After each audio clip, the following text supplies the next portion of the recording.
В начале 20 века группа из 6 золотоискателей отправилась в одну из малопроходимых частей Гранд-каньона. Местные жители слышали, что они нашли старинную карту с указанием на Золотую Вену, якобы скрытую между двух скал. Мужчины запаслись провизией, оружием и спустились вниз, рассчитывая провести в походе не более недели. Прошло 2, затем 3. Никто не вернулся. Сначала думали, что они могли просто сбиться с маршрута. Но когда спасатели наконец дошли до лагеря, то нашли лишь обугленные остатки костра и странные символы, вырезанные прямо на стене каньона. Ни одного следа борьбы, ни вещей, ни тел. Будто люди просто растворились. Этот случай попал в местные газеты, но вскоре был забыт. Однако, спустя десятилетия, другой исследователь заявил, что наткнулся на те же символы в пещере в милях от первоначального лагеря. Он утверждал, что почувствовал резкое понижение температуры и странный запах гари, как будто время там остановилось. Связь с ним вскоре оборвалась. Некоторые верят, что золотоискатели нашли не сокровище, а вход в нечто, что должно было оставаться скрытым. И все бы сошло за старую байку, если бы в архиве местной газеты не нашлось письмо анонимного сотрудника, в котором говорилось: «Они нашли что-то не наше, что-то слишком старое, чтобы его можно было понять». С тех пор некоторые туристы утверждают, что слышат крики и шепоты в тех краях, но официально это просто ветер. Иногда символы возвращаются, но только те, кто ищет их, способен их увидеть.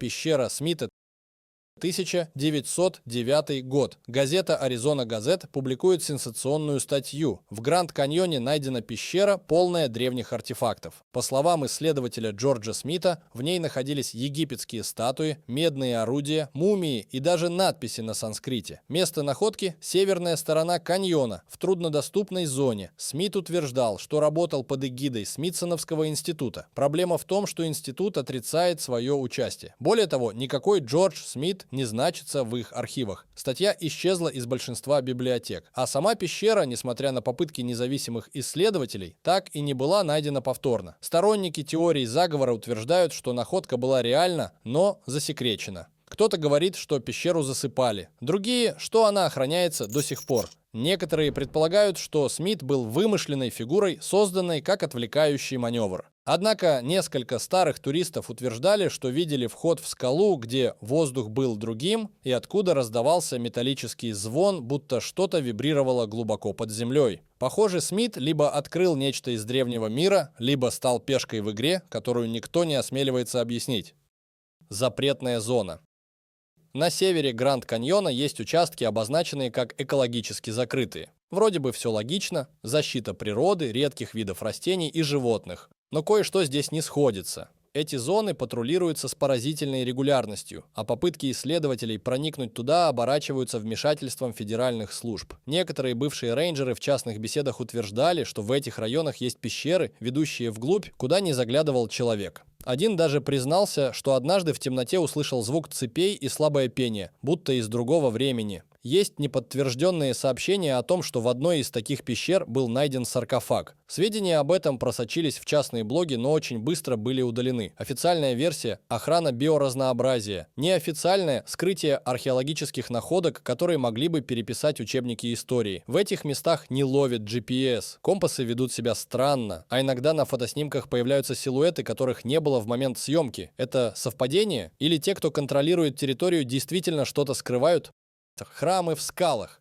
Некоторые исследователи уверены, формы скальных образований в Гранд-каньоне не всегда природные. Есть вершины, напоминающие ступенчатые храмы. Некоторые даже носят названия, как Башня Ра, Храм Исида и Пирамида Хоруса. Удивительно, но эти названия дали не туристы, а официальные геологи еще в XIX веке. Сходство с архитектурой Древнего Египта поражает. Конечно, официальная наука говорит о совпадении форм, но те, кто был там лично, утверждают, что углы в некоторых местах слишком правильные, а склоны обрабатывались как будто вручную. Если это правда, значит ли это, что когда-то на территории Аризоны существовала неизвестная цивилизация, связанная с Египтом или Индией? Или это результат какого-то древнего глобального перемещения народов, о котором мы не знаем? Некоторые гипотезы настолько дикие, что включают в себя межконтинентальные путешествия задолго до эпохи Колумба. Другие, что это остатки потерянной Атлантиды, переместившейся из-за тектонических сдвигов. И если это действительно храм, значит ли это, что где-то рядом должен быть и вход? Кому это выгодно? Если в Гранд-каньоне действительно скрываются следы древних цивилизаций, почему тогда никто не говорит об этом открыто? Ответ один. Информация такого рода опасна. Она может разрушить устоявшуюся хронологию истории, подорвать доверие к академическим структурам и породить волну неудобных вопросов. Смитсоновский институт, один из самых уважаемых научных центров, неоднократно становился объектом обвинений в сокрытии находок. Теории заговора утверждают, что именно он ответственен за изъятие древних артефактов, чтобы не допустить утечки информации. Конечно, доказательств этому нет, но слишком много совпадений. Подобные обвинения касаются и правительства. Если под каньоном действительно есть подземные комплексы или хранилища артефактов, они могут иметь значение не только историческое, но и стратегическое. Некоторые считают, что такие объекты используются для экспериментов, хранения или сокрытие входов в иные миры. Официальная наука отвергает подобные идеи как абсурдные. Но почему тогда так много тех, кто однажды что-то нашел, больше ничего не публиковал? Иногда молчание – это не просто трусость, это может быть приказ. Порталы и туннели. Некоторые диггеры и спелеологи утверждают, что под каньоном существует обширная сеть туннелей, уходящих на десятки миль под землю. Официальные карты их не показывают, но на старых чертежах конца 19 века можно заметить заштрихованные области и пометки на латыни «Ingressus interdictus», что переводится как «вход запрещен». В 90-е годы пара энтузиастов пыталась пройти через одну из таких шахт, найденную случайно. На глубине около 300 футов они обнаружили тоннель, уходящий в абсолютную темноту.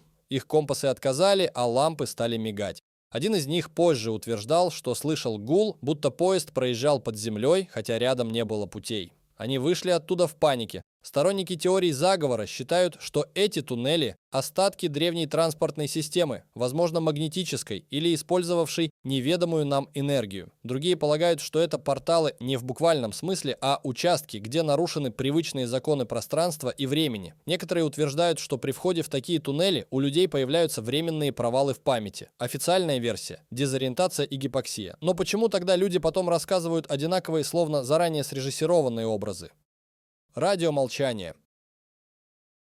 Одна из самых странных и пугающих аномалий в Гранд-каньоне – это участки, где внезапно пропадает связь. Даже современные спутниковые телефоны иногда теряют сигнал безо всякой логической причины. Туристы рассказывают, как их часы останавливались, а телефоны перезагружались сами собой. Наиболее часто такие явления происходят вблизи так называемых акустических резонаторов, естественных образований, создающих странные звуковые эффекты. Но некоторые ученые полагают, что дело не в геологии, а в электромагнитных аномалиях. Исследователи с георадарами замечали пустоты под поверхностью, которые не объясняются природными полостями. Один из них заявил, что в момент сканирования услышал странный шорох в наушниках, как будто кто-то шептал прямо в микрофон. Существует версия, что в недрах каньона находятся источники неизвестного происхождения, генерирующие электромагнитное поле, искажающие сигналы и даже восприятие времени. Конечно, официальная наука объясняет это особенностями ландшафта и ионизации воздуха. Но стоит задать себе вопрос, если все так просто, почему туда не пускают независимые исследовательские группы?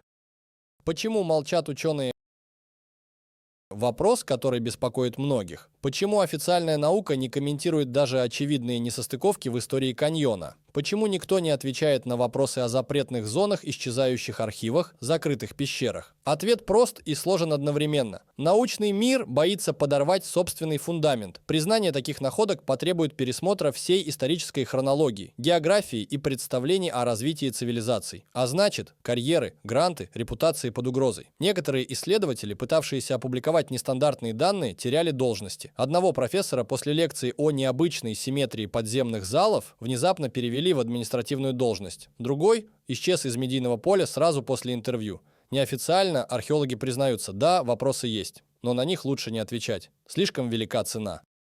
Архивы под грифом попытки найти старые статьи, письма и заметки о странностях в Гранд-каньоне все чаще оборачиваются разочарованием. Целые выпуски газет теряются, ссылки на цифровые архивы исчезают, а бумажные копии оказываются уничтоженными при переезде. Один исследователь утверждал, что нашел в библиотеке ссылку на статью 1909 года о находке древнего саркофага, но при попытке получить микрофильм ему сказали, что том уничтожен при наводнении. В другом случае человек пытался получить копии чертежей туннелей, и через 2 дня его аккаунт в базе данных был заблокирован. Есть мнение, что некоторые фонды, формально принадлежащие университетам, на деле курируются государственными структурами. Их задача – фильтрация доступа к информации. Если верить конспирологам, это уже не просто скрытие фактов, это систематическое уничтожение следов. И если так, то почему именно Гранд Каньон стал такой болевой точкой?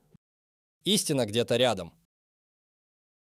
Итак, перед нами огромное пространство загадок. Исчезнувшие золотоискатели, тайные пещеры, запрещенные зоны, подземные туннели, странные артефакты и исчезающие свидетельства. Все это складывается в мозаичный узор, в центре которого одно из самых красивых и таинственных мест Америки. Официальная наука молчит, архивы исчезают, свидетели либо исчезают, либо становятся маргиналами, а легенды племен, которые жили здесь веками, продолжают звучать все громче. Что же скрывает Гранд Каньон? Древнюю цивилизацию, технологии, опередившие время, или нечто, что не укладывается в привычную картину мира? Мы не даем прямых ответов, и в этом вся суть. Некоторые тайны существуют для того, чтобы задавать вопросы, и именно эти вопросы заставляют нас двигаться дальше.